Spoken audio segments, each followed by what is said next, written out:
Okay, anatomy students, this is the last section of lecture material, the last video lesson for the integumentary system. And today we're going to talk about homeostasis and balance within the skin, primarily in wound healing and burns and aging with the integumentary system. So let's go ahead and get started. All right, this is going to be our last video lesson. So let's go ahead.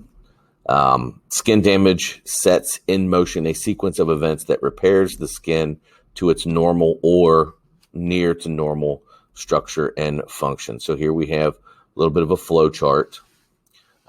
So you have stimulus disrupts homeostasis by increasing or decreasing a controlled condition that is monitored by, and then you go to receptors. So this is when the damage occurs that sends the stimulus to the control center, which is your brain.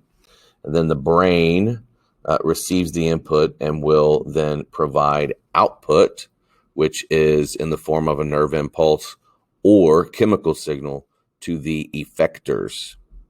That brings about a change. So a response that alters, which could be moving the body part away from wherever the stimulus occurs.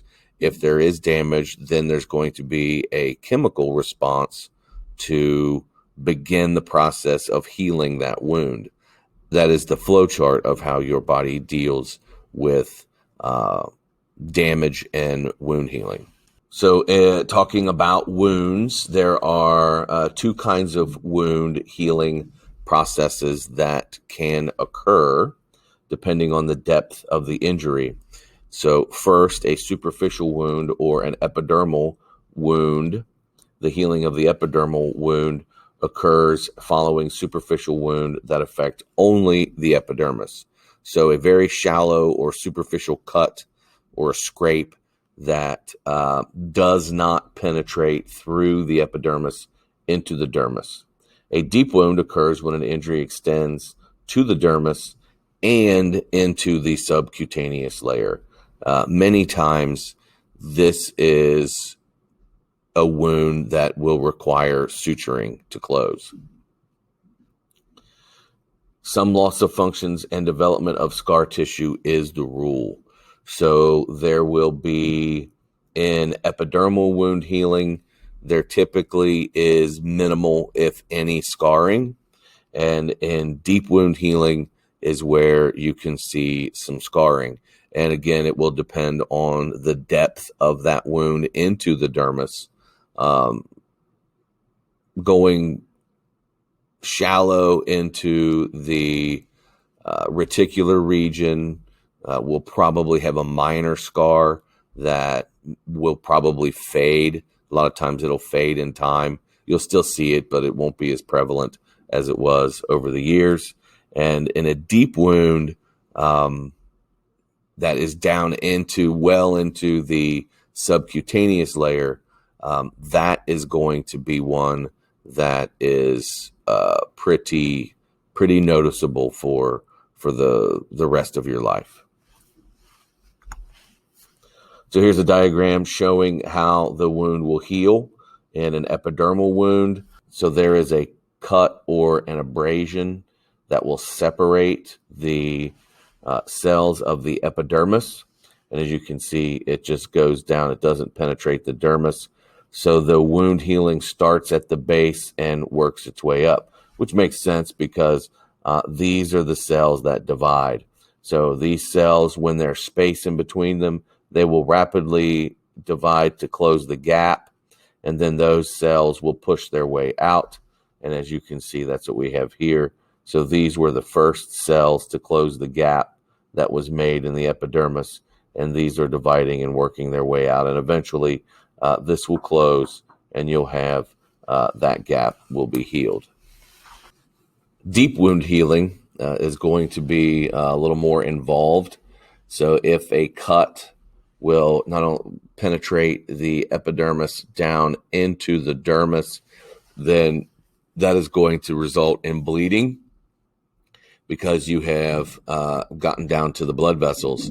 So that is typically going to be, the bleeding is going to be plugged up with a blood clot. And so basically, this entire thing is a blood clot right there. And it's your body's way of plugging up the hole to keep you from bleeding out. I'm sure in biology you talked about the X-linked or sex-linked characteristic genetic condition known as hemophilia. A person with hemophilia lacks the ability for their blood to clot, so that a simple cut like this, without medical treatment, without help, could be life-threatening. They could slowly bleed out. But if you are not a hemophiliac, then your body has a way of plugging up the hole so that you don't lose as much blood. So all of this, from here, you see blood clot, it extends all the way down here to plug up the hole in the blood vessel. And as it dries, it forms the scab.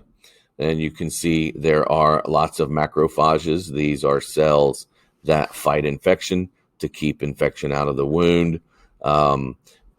You have a neutrophil, that is another component, a different kind of white blood cell that's coming in there to keep the infection down. And then as the connective tissue then closes the gap here and heals, that is what results in a scar, and gives us scar tissue. And you can see the epidermis has closed back, and you're left with the scab on the surface that, we always pick off because, it's what people do. Burns. A burn is a tissue damage caused by excessive heat.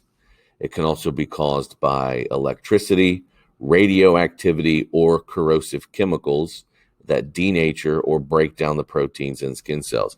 So let's talk about denaturing a protein. What does that mean? Well, protein is a long chain of amino acids. I'm sure we all remember this from biology. When a protein is heated, gets too hot, those bonds between those amino acids break and the protein falls apart. That is called denaturing.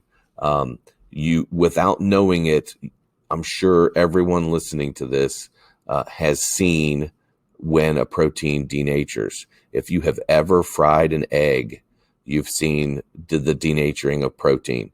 When you crack that egg and put it on that hot skillet and the egg turns white, then that is the protein, that part of the egg is the albumin. And when it turns white, the white of the egg, that is the protein in that part of the egg that is denaturing. It's falling apart. It gets too hot. So that's what it means by denature of protein.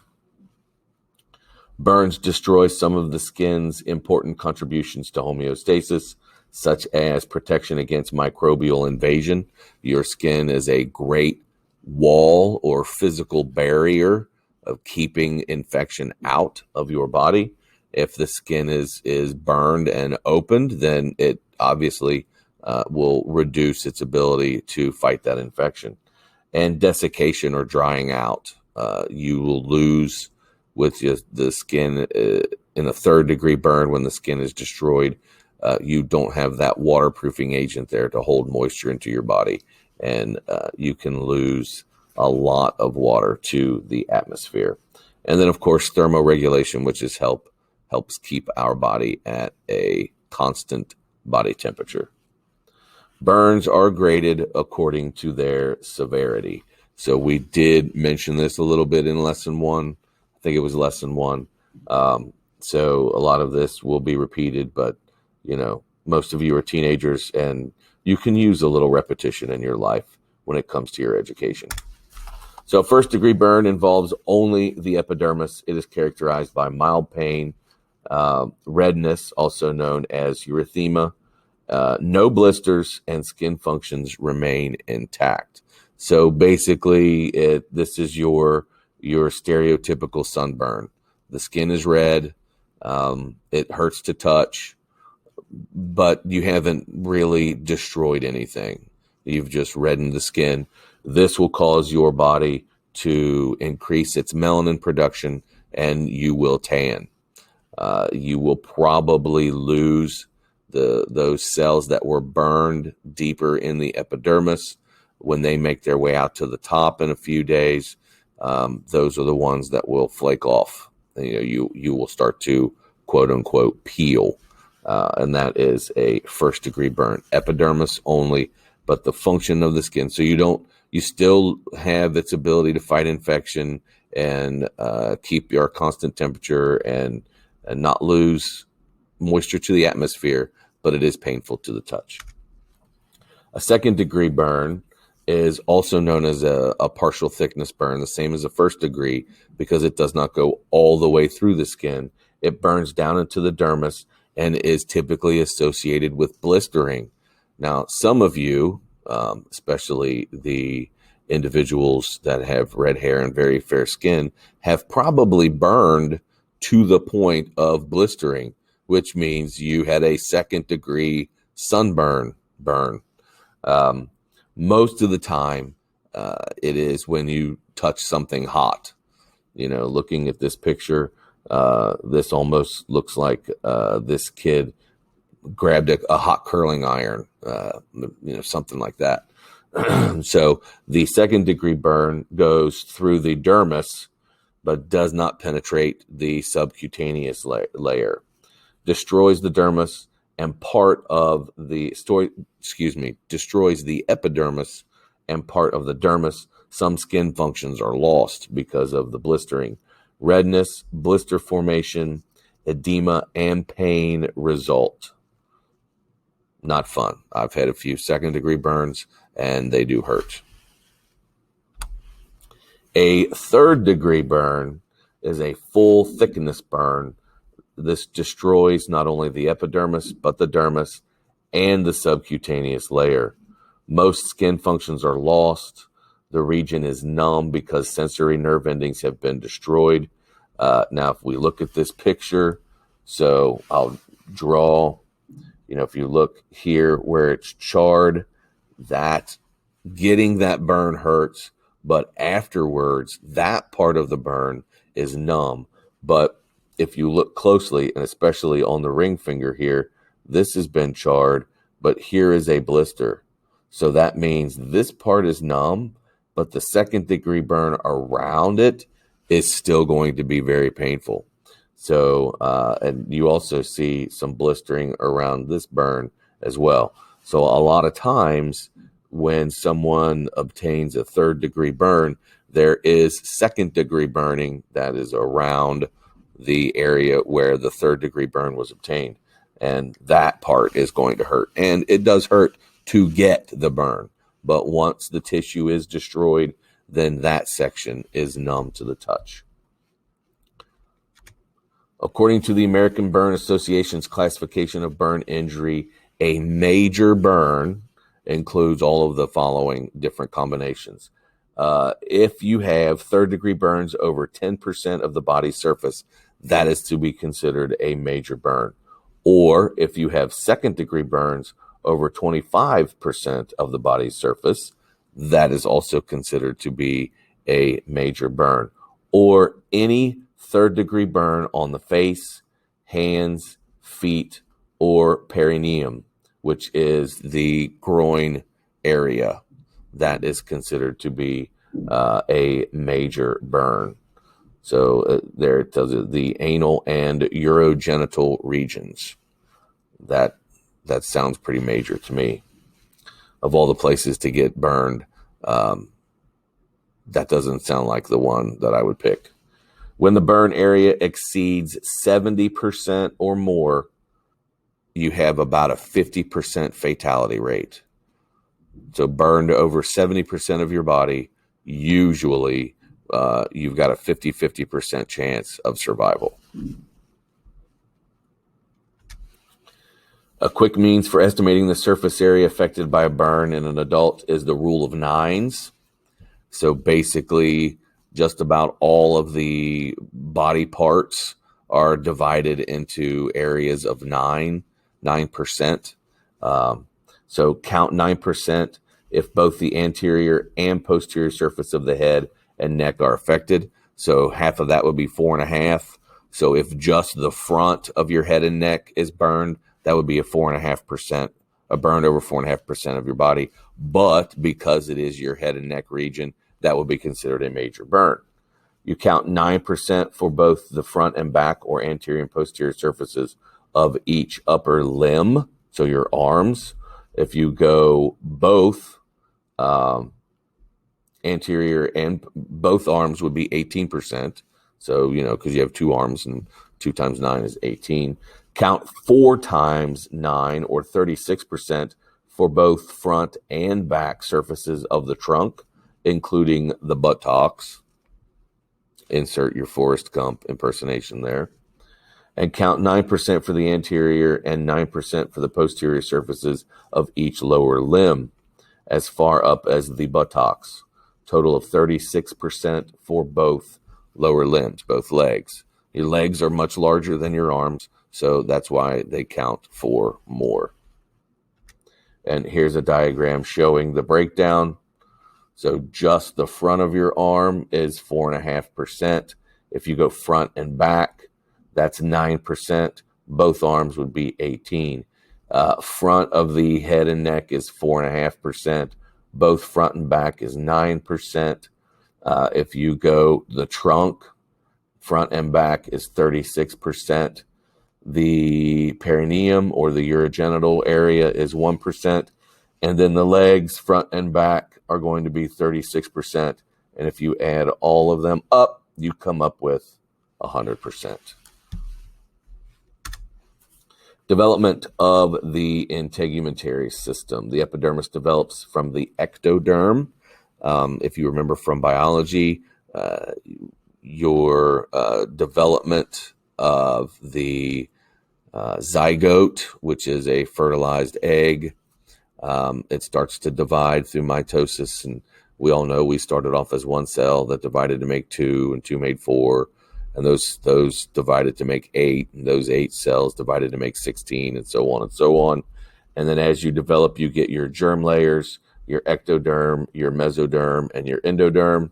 Well, the outer layer of that ball of cells, the 3 layers, would be the ectoderm, and that's where your skin comes from. Nails, hair, and skin glands are epidermal derivatives. The dermis develops from the mesoderm. So your skin, the total organ of your skin, both top and bottom layers, your epidermis and dermis, come from different germ layers when you were just a ball of cells. The epidermis comes from the ectoderm, and the dermis comes from the mesoderm. Aging and skin. The integumentary system changes with age.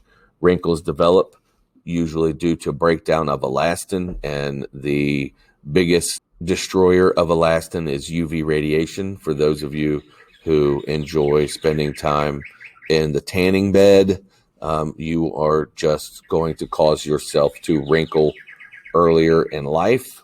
Or if you spend a lot of time out in the sun without the appropriate coverings and sunblock and so on, you are just going to wrinkle sooner. But, it's one of the facts of life.